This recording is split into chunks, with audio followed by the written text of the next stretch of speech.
Sot do të përgatis një kofshë qingji të pjekur në furrë. Këtu kemi kofshën e qingjit dhe gjysmën e kokës. Do të na duhen këto përbërës: 1 litër me ujë, 1 lugë gjelle me krip dhe pak gjalp, sipas dëshirës. Pasi e kemi vendosur mishin e qingjit në tavë, në tavën ku do ta pjekim, i vendosim sipërti kripën, aq sa të jetë e nevojshme.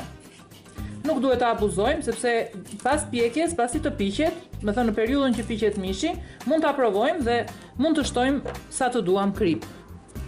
Këtu do të shtojmë ujë, gati 1 litër me ujë. Ky është një mish qingji i vogël dhe do të piqet shpejt, por unë do ta përgatis në këtë mënyrë dhe del tepër i shijshëm. Këtu do të vendosim dhe pak gjalp, tani fillimisht që e vendosim në furrë.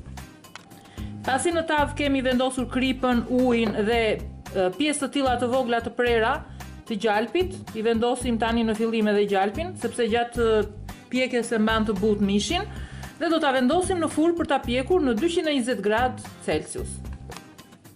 Pasi ka kaluar gati 1 orë në 220-230 gradë, mishin po t'i fusim pirunin, do ta shohim që futet lehtësisht.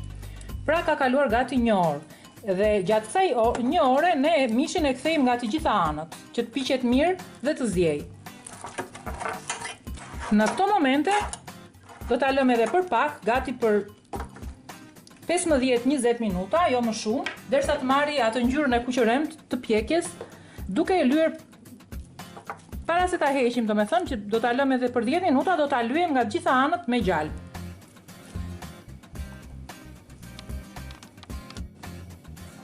Në këto momente mishin e kemi të përfunduar.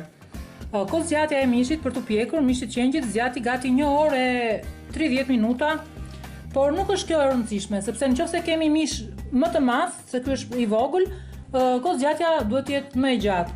Dhe nëse ne na avullon uji që kemi hedhur në fillim, thjesht do të hedhim nga një gotë ujë dhe her pas here me luk mund të lagim mishin që të zbutet, që mos të thahet.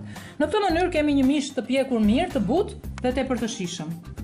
Ja ku e kemi serviru dhe në një pjatancë dhe e kemi gati për ta shijuar me familjen.